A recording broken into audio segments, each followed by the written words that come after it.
नमस्कार plus news में आपका स्वागत है। मैं हूं आपके साथ राजकिशन अडल। अभी तक के मुख्य हेडलाइंस। बिहार के सीएम नीतीश कुमार ने मुख्यमंत्री पद की 8वीं बार शपथ ली। तेजस्वी को भी दिलाई गई शपथ। नीतीश के खिलाफ बीजेपी का हल्ला बोल, संजय जायसवाल समेत नेता का धरना व हल्ला बोल जारी। और समोसा खाने के बाद रोहतास में 57 लोग बीमार, इलाके में मचा हड़कंप। अब खबरें विस्तार से। बिहार के सीएम नीतीश कुमार एक बार फिर से बिहार के मुख्यमंत्री पद की 8वीं बार शपथ लिए हैं। इस बार उनके साथ राजद के तेजस्वी यादव भी साथ आए हैं, उन्हें भी शपथ दिलाई गई। नीतीश कुमार अपने राजनीतिक जीवन में 8वीं बार बिहार के मुख्यमंत्री पद की शपथ ली है। उन्हें बिहार के राज्यपाल फागू चौहान ने पद व गोपनीयता की शपथ दिलाई है। नीतीश के अलावा सिर्फ तेजस्वी यादव ने ही शपथ ली है। कहा जा रहा है कि शेष मंत्री का शपथ अगले कुछ दिनों के बाद होगा। नीतीश कुमार ने 8वीं बार शपथ देकर देश में इतिहास रच दिया है। वे देश के उन कुछ चुनिंदा नेताओं में शामिल हो गए हैं जिन्हें 8वीं बार सीएम पद की शपथ लेने का मौका मिला है।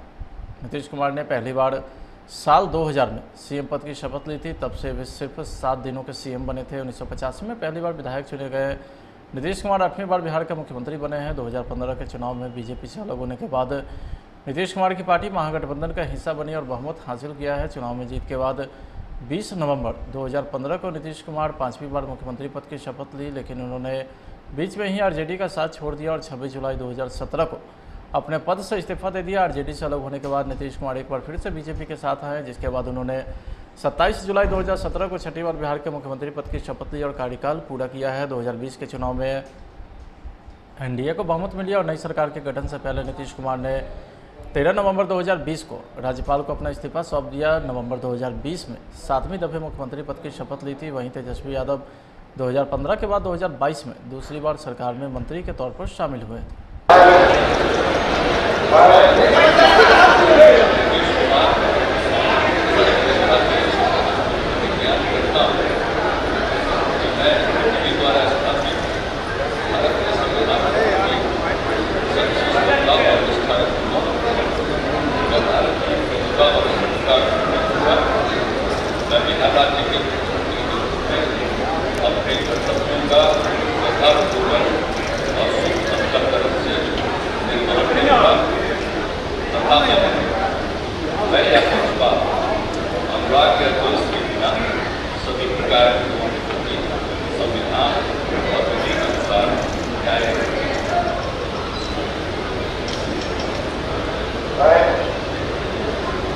मैं नीतीश कुमार सत्यनिष्ठा से प्रतिज्ञा करता हूँ कि जो विषय बिहार राज्य के मुख्यमंत्री के रूप में मेरे विचार के लिए लाया जाएगा अथवा मुझे ज्ञात होगा, मुझे किसी व्यक्ति या व्यक्तियों को सबके सिवाय जबकि ऐसे मुख्यमंत्री के रूप में अपने कर्तव्यों के सक्षम निर्वहन के लिए ऐसा करना अपेक्षित है।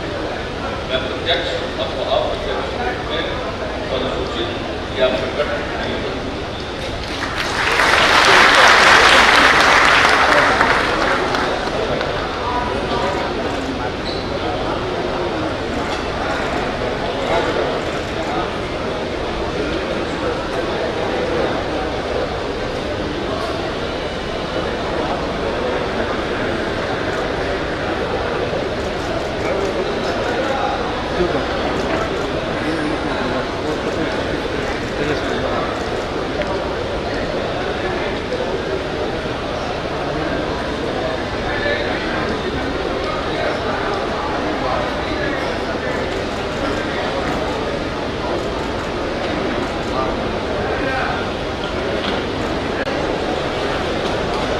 पक्षपात, अनुराग या द्वेष के बिना सभी प्रकार के लोगों के प्रति संविधान और विधि के अनुसार कार्य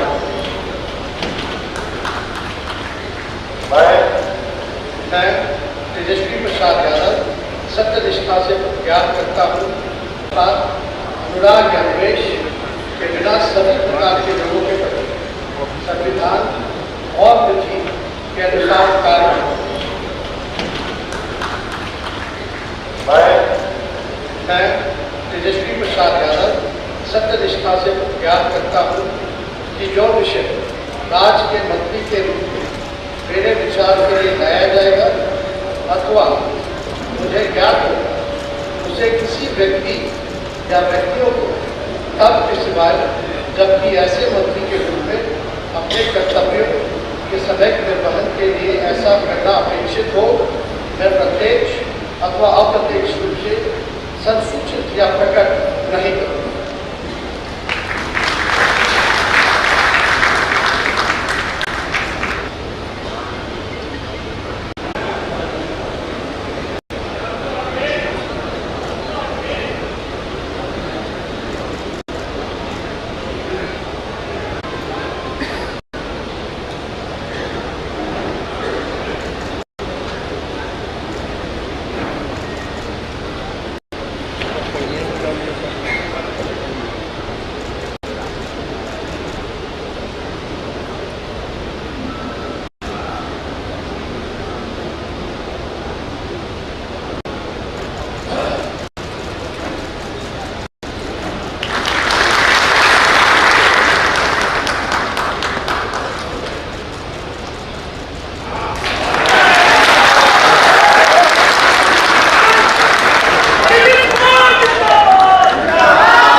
बिहार में मुख्यमंत्री नीतीश कुमार 8वीं बार शपथ लिए हैं। बीजेपी से रिश्ते तोड़ने के बाद नीतीश महागठबंधन का दामन थामे, जिसे लेकर बीजेपी विश्वासघात दिवस मना रही है। राजधानी पटना में बीजेपी के सांसद और विधायक महाधरना दिए। इस दौरान शाहनवाज हुसैन, तारकिशोर प्रसाद, रेणु देवी, संजय जायसवाल, नंदकिशोर यादव, रविशंकर प्रसाद, नित्यानंद राय समेत बीजेपी के कई नेता मौजूद रहे। शाहनवाज हुसैन ने कहा कि नीतीश कुमार को बताना चाहिए कि उन्होंने बिहार की जनता की भावनाओं को तोड़कर महागठबंधन में क्यों चले गए। तो वही बीजेपी नेता ने कहा है कि नीतीश कुमार का चेहरा और चरित्र कोई नहीं जानता है। बीजेपी के साथ यह समस्या थी कि हम लोग अपने इलाके में बेहतर काम करना चाहते थे। नीतीश कुमार को लगा कि यदि ये सब काम बीजेपी के नेता करेंगे तो उनकी पहचान समाप्त हो जाएगी।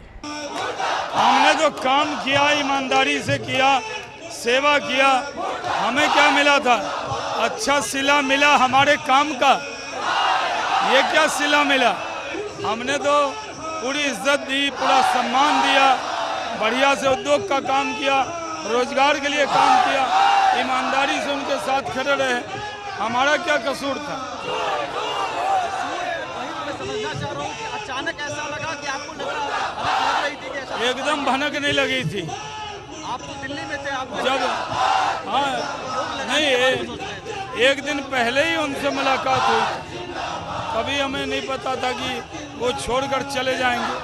नीति आयोग की बैठक में नहीं गए थे, आपके साथ सार्वजनिक मंच साझा किया था। मेरे उद्योग विभाग के प्रोग्राम में आए थे और बड़ी देर तक हम लोग बातचीत भी किए। क्या बात हुई थी? तभी आप डेवलपमेंट के लिए, रोजगार के लिए, उद्योग के लिए, बुनकर के लिए। विनाश के रूप में देखा जाए, हम लोगों ने लालटेन युग से बिहार को निकाला था और एलईडी युग में लेके आए थे। आज पुनः लालटेन युग में ले जा रहे हैं। तो कहीं ना कहीं आखिर क्या मजबूरी है नीतीश जी कि बिहार को आप लालटेन युग में ले जा रहे हैं? तो खून का घोट तो वो पहले भी बोलते थे। देखिए, जनता दल यू और आरजेडी का जो लीडरशिप है, जेपी के मूवमेंट से निकला है। कांग्रेस के खिलाफ आंदोलन करके ये लोग नेता बने थे। मुझे आश्चर्य हो रहा है कि ये लोग जो जेपी के अनुयायी अपने को कहते हैं, फिर से कांग्रेस के साथ जाके मिल गए। मैंडेट 2020 का एनडीए को मिला था और एनडीए के मैंडेट के साथ विश्वासघात करके भ्रष्टाचारियों के साथ समझौता किया। जदयू के लोगों ने, जनता इसे स्वीकार नहीं करेगी। बिहार में मुख्यमंत्री नीतीश कुमार 8वीं बार शपथ लिए हैं। बीजेपी से रिश्ते तोड़ने के बाद नीतीश महागठबंधन का दामन। बिहार में नीतीश कुमार 8वीं बार मुख्यमंत्री पद की शपथ लिए हैं। बीजेपी से रिश्ता तोड़ने के बाद नीतीश कुमार महागठबंधन का दामन थामे हैं। आपको बता दें कि 8वीं बार शपथ लिए हैं। साथ में तेजस्वी यादव डिप्टी सीएम पद के लिए शपथ लिए हैं, जिसे लेकर रालोसपा के मुख्य प्रवक्ता व कोषाध्यक्ष सुनील कुमार सिन्हा ने नई सरकार को बधाई दी है और साथ ही मीडिया के सामने बिहार के विकास को लेकर के भी बयान साझा किए। बिहार में एनडीए से अलग होके महागठबंधन में हमारे मुख्यमंत्री जी श्री तेजस्वी प्रसाद यादव जी के साथ सरकार बनाया है। इसके लिए पहले हम उनको बहुत बहुत धन्यवाद ज्ञापन करते हैं कि आज 8वां बार हमारे माननीय श्री नीतीश कुमार जी मुख्यमंत्री बिहार के हो गए। लेकिन खुशी के साथ साथ मैं आपको ये भी बता दूं कुछ बातें कि हमारी पार्टी के बारे में ये स्टैंड कल ही क्लियर हो चुका था कि हम एनडीए में पहले भी थे, एनडीए में आज भी हैं और एनडीए में कल भी रहेंगे। नंबर 2, सबसे बड़ी दुख इस बात की है कि बिहार में सरकार अब किसी अलग पार्टी की हो गई और केंद्र में सरकार किसी अलग पार्टी की है। इससे हमारे बिहार के विकास के कार्य में काफ़ी बाधाएं उत्पन्न होगी। जैसा कि आप तमाम लोगों को पता है, बिहार के एक एक जनता को पता है कि अब क्या होने वाला है बिहार में।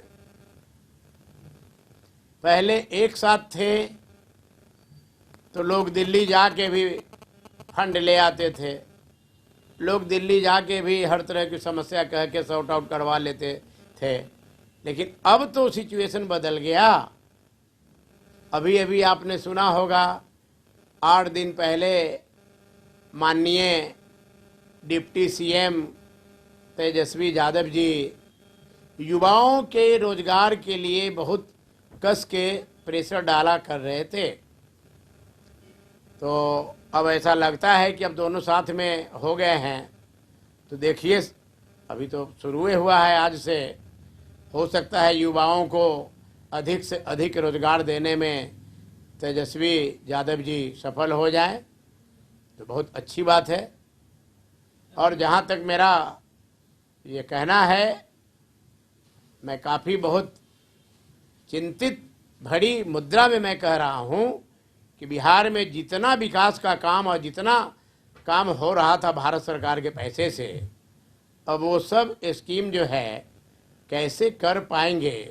वहीं बीजेपी नेता के धरना प्रदर्शन के दौरान सांसद रविशंकर प्रसाद, केंद्रीय गृह राज्य मंत्री नित्यानंद राय और बिहार बीजेपी के प्रदेश अध्यक्ष संजय जायसवाल ने भी नीतीश कुमार पर जमकर हमला बोला। क्यों नहीं हो रही है? अपने नहीं बोलते, अगल बगल के लोगों से बुलवाते थे। आज जब भोला यादव और नित्यानंद जी पकड़े गए हैं तो उनको यह लगा कि यह समय है, क्योंकि राजद पार्टी नहीं है, एक परिवार की पार्टी है और उस परिवार के खिलाफ जितने कागज नीतीश कुमार जी और ललन सिंह जी ने दिए हैं, उस परिवार को जेल जाने से कोई नहीं बचा सकता। और इसलिए उनको लगा कि अब हम राजद को अपने में समाहित कर सकते हैं। तेजस्वी को लगा कि यह सारे सबूत इन्होंने ही दिया तो बचाव का भी यही सबूत देंगे, और तेजस्वी इसलिए मुख्यमंत्री के बदले इनका उप मुख्यमंत्री बनना मंजूर कर लिया। उसको अपना है कि नीतीश कुमार हमको जेल जाने से बचाएंगे, और इनको अपना इंटरेस्ट है कि अगर लालू परिवार जेल जाता है तो पूरे राष्ट्रीय जनता दल को हम अपना जदयू में समाहित करेंगे।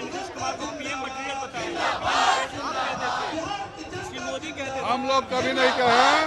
और 2014 में जो काम गुजरात में उन्होंने किया था, उसके कारण पूरे देश की जनता ने नरेंद्र मोदी को प्रधानमंत्री बनाया, और जो गरीबों के लिए उन्होंने काम किया उसके कारण उन्हें दोबारा प्रधानमंत्री बनाया। यही तो हम चाहते थे कि मुख्यमंत्री भी कुछ अच्छा काम करे, और जब हम कहते थे आप अच्छा काम करिए तो उन्हें बुरा लगता था। देखिए, यह मैंडेट जो मिला है, हम पहले चरण और दूसरे चरण में लगभग साफ हो गए थे। यह जब नरेंद्र मोदी जी प्रतिदिन 5 सभाएं बिहार में किए, तो नरेंद्र मोदी जी पर विश्वास करके जनता ने नीतीश को नहीं बर्दाश्त करते हुए भी एनडीए के शासन को मंजूर किया, क्योंकि नरेंद्र मोदी उसके गारंटर बन के उभरे थे। यह देश की जनता को जो नरेंद्र मोदी पर विश्वास है, उस जनता के साथ विश्वासघात करने का काम नरेंद्र मोदी ने किया।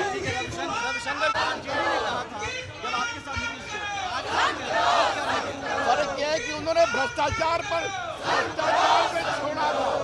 अभी उन्होंने बार बार जनादेश का अपमान किया है। जनादेश का अपमान किया। ये अपमान की बात आरजेडी ने कहा था 2017 में। मोदी जी के नाम पर जीते 20 में, मोदी जी के नाम पर जीते 19 की लोकसभा। अब क्या है? हाँ, ये दुर्भाग्यपूर्ण है।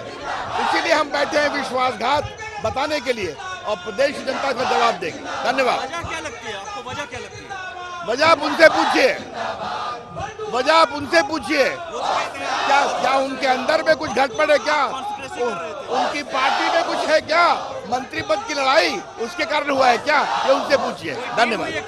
कोई नहीं, धन्यवाद धन्यवाद। देखिए, कुर्सी और सत्ता की लोलुपता में सारी कार्रवाई हुई है और मैं आपको बता दूं कि जब 15 वर्षों के शासनकाल से यह साबित हो चुका था कि भ्रष्टाचार, घोटाला और आतंक और गुंडा राज ही स्थापित आरजेडी ने अपने शासनकाल में किया है, तो आज आरजेडी से और कांग्रेस से समझौता करके नीतीश जी ने यह साबित कर दिया है कि मेरे लिए बिहार की जनता नहीं, विकास नहीं, हमारे लिए कुर्सी प्रिय है।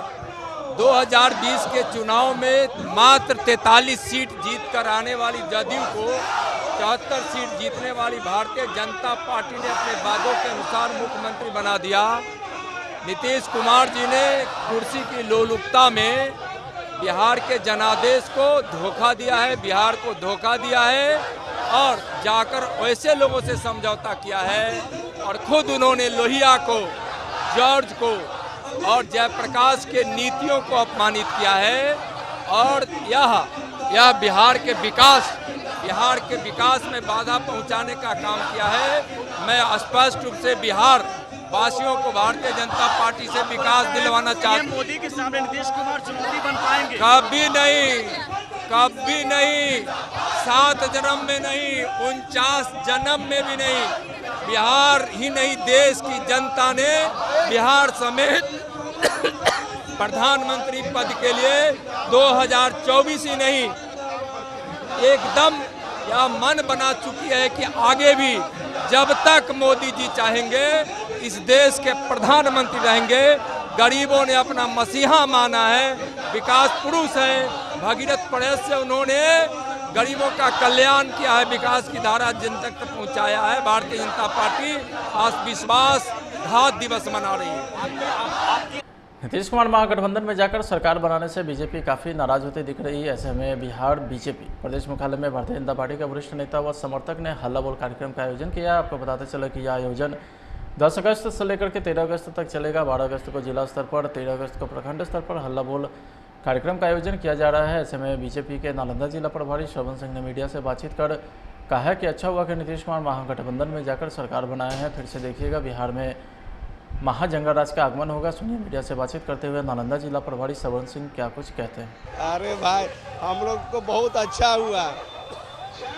जब अपने काम नहीं कर रहे थे तो हमारे मंत्री लोग पे इल्ज़ाम लगा रहे थे कि भाई ये बहुत हम परेशान हैं, इनके दबाव में हैं। क्या दबाव है भाई, थोड़ा बताइए। आप लोग तो मीडिया बंधु लोग हैं, उनसे पूछे नहीं कि क्या दबाव है। आप पलटू राम न है, जो पलटू राम दिए, आप बोलते थे जो सत्ता में आए एनडीए के सहयोग से, हम बड़ा पार्टी न थे, तब पर भी हम लोग त्याग किए कि नहीं भाई सीएम रहेंगे तो नीतीश कुमार ही। मेरे कोई भी मंत्री बोले ये बात कि भाई मेरा पार्टी सीएम रहेगा, मेरा कैंडिडेट सीएम रहेगा, ये पलटू राम है। और वही जंगल राज में बौखला कहाँ गए हैं भाई, हंस रहे हैं। नहीं भाई, कहाँ बौखलाए हुए हैं। अरे भाई, ये जनता के साथ धोखा हुआ है, बिहार के जनता के साथ। उसके लिए, जनता के लिए आगे क्या करेंगे, इनका हर एक काम देखिएगा, विरोध करेंगे। हम लोग विकास लाए थे बिहार में और विकास को रोक दिए। फिर जंगल राज देखिएगा भाई, 2-4 दिन में देखिएगा क्या है। ये महापुरुष मुख्यमंत्री हैं, पलटू राम जी हैं, पलटू राम। ये बिहार का दुर्भाग्य है कि ऐसा सीएम मिला है। बिहार लोक सेवा आयोग ने 66वीं संयुक्त प्रतियोगिता परीक्षा का फाइनल रिजल्ट घोषित कर दिया है। इस परीक्षा में 685 अभ्यर्थी सफल घोषित किए गए। आपको बता दें कि कुल 689 पदों पर भर्ती के लिए यह परीक्षा ली गई थी। इसी बीच पटना के मछुआटोली स्थित आर्डर कैंपस सिविल सर्विसेज में 66वीं बीपीएससी प्रतियोगिता में शामिल हुए अभ्यर्थी ने अपना परचम लहराकर आर्डर कैंपस का नाम रोशन किया है। आपको बताते चले कि आरआर कैंपस सिविल सर्विसेज के निदेशक राहुल राज ने बताया कि आरआर कैंपस के मेंस में 42 अभ्यर्थी शामिल हुए, जबकि साक्षात्कार 27 की हुई, जिसमें से 10 अभ्यर्थी सफल हुए हैं। राहुल राज ने आगे बताया कि अगर ईमानदारी से मेहनत की जाए तो सफलता जरूर मिलती है। जिसमें फाइनल सिलेक्शन हमारे संस्थान से 10 बच्चों का हुआ है, जिनका आज हम लोग स्वागत समारोह कर रहे हैं। जिन्होंने इन लोगों ने हमारे संस्थान का नाम रोशन किया है, तो इसीलिए इन लोगों को बुलाया गया और इन लोगों के स्वागत समारोह में सारे बच्चे और भी नए बच्चे सब आए हैं, ताकि वो इंस्पायर हो सके कि उन लोगों का भी सक्सेस आगे हो। इसी वजह से ये आयोजन किया गया है। यहाँ 10 बच्चे सेलेक्टेड हुए हैं। 689 पदों पर वैकेंसी आई थी सर, हाँ जी, अभ्यर्थी यहाँ से 10 फाइनल सिलेक्शन 10 बच्चों का हुआ था। इससे पहले मेंस में भी 37 के अराउंड में बच्चे सेलेक्ट हुए थे, जिनमें फाइनल सिलेक्शन 10 बच्चों का हुआ है हमारे संस्थान से। ये एक्चुअली हम लोग 66वीं में सबसे पहला बैच हम लोगों के यहाँ 66वीं के बच्चों का था। उसी में फर्स्ट अटेम्प्ट में 10 बच्चों का सिलेक्शन हुआ है। इसमें बीपीएससी में सब मुख्य रूप से योगदान डॉक्टर अभिनव झा सर हैं बैठे हुए, इनका योगदान रहा है। इन्होंने बच्चों को अपने गाइडेंस में सबको ट्रेन किया, किस तरीके से तैयारी करनी है, किस तरीके से आंसर राइटिंग करनी है, कैसे सेलेक्ट होंगे। मैंने 66वीं बीपीएससी में बीपीआरओ का पद प्राप्त किया है। मैं यहाँ आरआर कैंपस से मैं इंटरव्यू के दौरान जुड़ी थी, जहाँ अभिनव सर से मुझे बहुत सारे मोटिवेशन और एक तैयारी का तरीका मुझे पता चला कि कैसे इंटरव्यू में इंटरव्यू बोर्ड को फेस करना है। इसके साथ साथ अगर मैं तैयारी के स्ट्रैटेजी पे बात करूं तो प्रीलिम्स, मेंस और इंटरव्यू, ये तीनों स्टेजेज में मैंने अलग अलग रणनीति को फॉलो किया था। लगभग कितने दिनों से तैयारी कर रही हैं? मैं 2018 से तैयारी कर रही थी और 64 तो 65 बीपीएससी में मैं इंटरव्यू तक गई थी, लेकिन अंतिम रूप से चयन नहीं हुआ था। 66 बीपीएससी में मेरा अंतिम रूप से चयन हुआ है। तो मैं इस बात के लिए मैं खुश हूँ और कहीं ना कहीं मुझे अभिनव सर का मार्गदर्शन प्राप्त हुआ था। सर, जब मैं फर्स्ट डे मॉक इंटरव्यू के लिए आई थी तो अभिनव सर का ही मॉक सर ने ही लिया था और उस दिन मेरा स्थिति बहुत ख़राब था। सर ने यहाँ तक कहा था कि अगर 64-65 जैसी स्थिति रही तो 66 में भी स्थितियाँ खराब हो सकती हैं, इसलिए ध्यान दो। तो सर, मैं सर के सजेशन को मैं फॉलो की थी। कहते हैं हर सफल व्यक्ति के पीछे किसी न किसी का हाथ होता है, क्या किसका हाथ है? मैं अपने सफलता के पीछे अपने माता पिता और टीचर्स का योगदान देना चाहूँगी, जिन्होंने हर कदम पे मेरा सहयोग किया। मेरे भैया, जिन्होंने चाहे तो मेरे लिए अगर शादी के मामले हो, उसके लिए घर वालों से लड़ना हो, उन सभी मामलों में मेरे भैया ने मेरा सपोर्ट किया था। सर, मैं राजगीर से बिलोंग करती हूँ और मैं एक 66 रुपये से मेरा नाम शिवा कुमारी है। रोहतास के करगहर क्षेत्र के खनेटी गांव में फूड पॉइजनिंग का बड़ा मामला सामने आया है। समोसा खाने से 57 लोग बीमार हो गए हैं। सभी को इलाज के लिए सासाराम के सदर अस्पताल लाया गया है। बीमार लोगों में 14 से अधिक बच्चे हैं, जबकि कई महिलाएं भी शामिल हैं। बताया जाता है कि गांव में एक समोसा का दुकान है। इसी दुकान से देर शाम सभी लोगों ने समोसा खरीदा था। समोसा खाने के बाद देर रात सभी की तबीयत बिगड़ने लगी। गाँव के अलग अलग घरों में एक साथ लोगों की तबीयत बिगड़ने से हड़कंप मच गया। स्थानीय लोगों ने सभी को इलाज के लिए अस्पताल में भर्ती कराया। मामला है कि करहगर से फ़ोन गया कि यहाँ गांव है करहगर ब्लॉक में, वहाँ से 50 लोग समोसा खाने से वो लोग का बीमारी टाइप का हो गया था, जिसके लिए एम्बुलेंस की ज़रूरत पड़ा। तो हम 4, 5, 6 एम्बुलेंस कोचर, सासाराम और ये यहाँ करहगर सभी एम्बुलेंस को भेज दिए और मरीज को यहाँ सासाराम पहुँचाने के काम किए। और इसके क्या नाम पड़ेगा आपका? नीरज कुमार सिंह। मधुबनी जिले के इमाम मौलाना ने बताया कि मुहर्रम का महीना इस्लामी साल का पहला महीना है। मुहर्रम शब्द तहरीम से आया है और तहरीम शब्द हुर्मत से आया है। हुर्मत का शाब्दिक अर्थ महानता, सम्मान है। इस प्रकार मुहर्रम का पूरा महीना धन्य है। लेकिन जैसे रमज़ान का आखिरी 10 दिन पहले 20 दिनों से बेहतर है और आखिरी 10 दिनों में लैलत उल कद्र की रात सबसे अच्छी है, इसलिए इसमें आशूरा का दिन सबों दिन से उत्तम माना जाता है।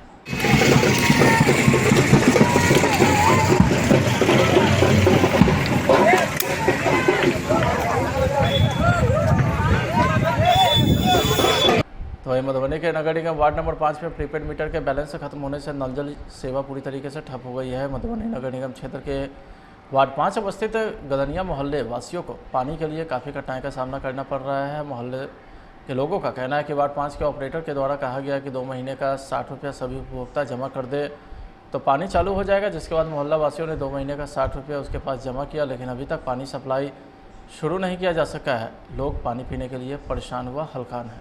क्या हुआ, पानी नहीं चल रहा है यहाँ? नहीं, पानी नहीं चल रहा है। पानी के चलते हम लोग को डिस्टर्ब है। अगला से पूछे तो हम लोग को बोला कि 2 महीना का 60 रुपया जमा कीजिए तब पानी हम लोग स्टार्ट करेंगे। तो हम लोग ने जमा कर दिए 60 रुपया 2 महीना के। कब से पानी बंद है? बंद है, जो 3 दिन से बंद है। आपका नाम? प्रभु साहब, घर गदियानी, वार्ड नंबर 5। आपका नाम? सत्यनारायण महतो, घर।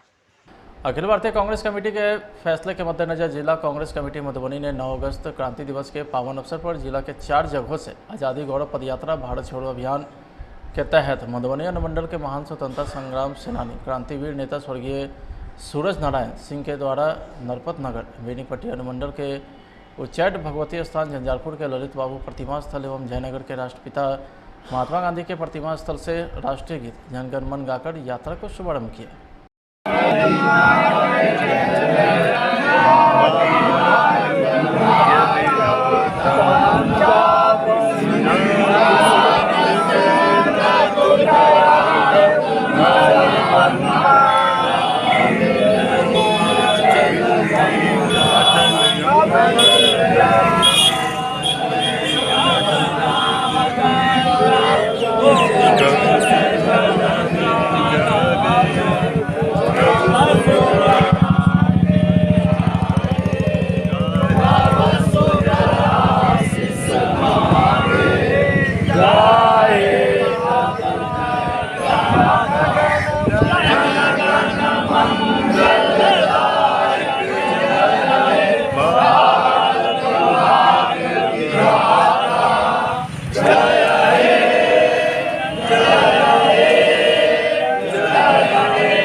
फिलहाल आज के खबर में इतना ही। आप देखते रहिए प्लस न्यूज। नमस्कार।